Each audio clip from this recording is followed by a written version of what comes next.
விஜய் டிவியில் ஒளிபரப்பான சரவணன் மீனாட்சி சீரியலில் மைனா ரோலில் நடித்து புகழ்பெற்ற நடிகை நந்தினி தான் இப்போ எதுக்காக விஜய் டிவி நிகழ்ச்சியில் அதிகமாக கலந்துக்கல அப்படின்னு சொல்லிட்டு ஒரு பேட்டியில் ரொம்பவே வெளிப்படையாக பேசியிருக்காங்க.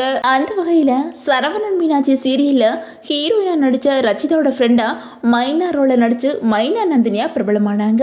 இப்போ வரைக்கும் பல திரைப்படங்களில் அவங்க நடிச்சிட்டு இருந்தாலும் அவங்களோட பேர் மைனா நந்தினி அப்படின்னு தான் சொல்லப்படுது. மைனா நந்தினி ஆரம்பத்தில் விஜய் டிவி நிகழ்ச்சியில் அதிகமாக கலந்துப்பாங்க. ஆனால் இப்போது அடுத்தடுத்து பல திரைப்படங்களில் முக்கியமான ரோலில் நடிச்சிட்டு இருக்காங்க. திரைப்படங்களில் மட்டும் இல்லாமல் வெப்சீரிஸ்லையும் கலக்கிட்டு இருக்காங்க. சமீபத்தில் ஹாட்ஸ்டாரில் நடிகர் யோகி பாபு நடிப்பில் வெளியான சட்னி சாம்பார் வெப்சீரிஸில் முக்கியமான கேரக்டராக நடிச்சிருக்கிறாங்க. இந்த நிலையில் இவங்கள்ட்ட சமீபத்தில் ஒரு பேட்டியில் நீங்கள் ஏன் முன்னாடி மாதிரி டிவி நிகழ்ச்சியில் வர்றதில்ல, உங்களை யாரும் நிகழ்ச்சிக்கு கூப்பிடலையா, இல்லை அங்கே ஏதாச்சும் பிரச்சனையா அப்படின்னு கேட்டிருக்காங்க.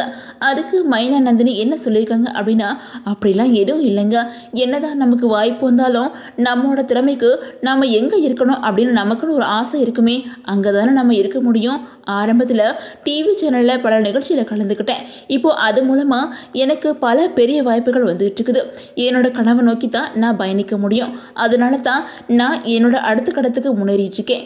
எனக்கு யார் கூடவும் கருத்து வேறுபாடு கிடையாது. அதே மாதிரி டிவி நிகழ்ச்சியில் என்னை கூப்பிடாம இல்லை, நிகழ்ச்சிக்கு என்னை கூப்பிடத்தான் செய்கிறாங்க. ஆனால் என்னால் இப்போது அங்கே முன்னாடி மாதிரி போக முடியல. அடுத்தடுத்து பட வாய்ப்புகள் வெப்சீரிஸில் என்னோட கவனத்தை செலுத்தி வந்துட்டு இருக்கேன். அதனால அது நோக்கி என்னோட பயணம் இருக்குது. வேறு எதுவும் இல்லை. என்னை பற்றி சில வதந்திகள் அடிக்கடி பரவி வந்துட்டு இருக்குது. ஆனால் அதெல்லாம் உண்மை கிடையாது அப்படின்னு சொல்லிட்டு அந்த பேட்டியில் மைனா நந்தினி பேசியிருக்காங்க. அண்ட் மக்களே, இதை பற்றி நீங்கள் என்ன நினைக்கிறீங்க அப்படின்னு சொல்லிட்டு உங்களோட கமெண்ட்ஸை மறக்காமல் கமெண்ட் செக்ஷனில் ஷேர் பண்ணுங்கள். இந்த வீடியோ உங்களுக்கு பிடிச்சா லைக் பண்ணுங்கள், ஷேர் பண்ணுங்கள். மறக்காமல் நம்ம சேனலை சப்ஸ்கிரைப் பண்ணிக்கோங்க.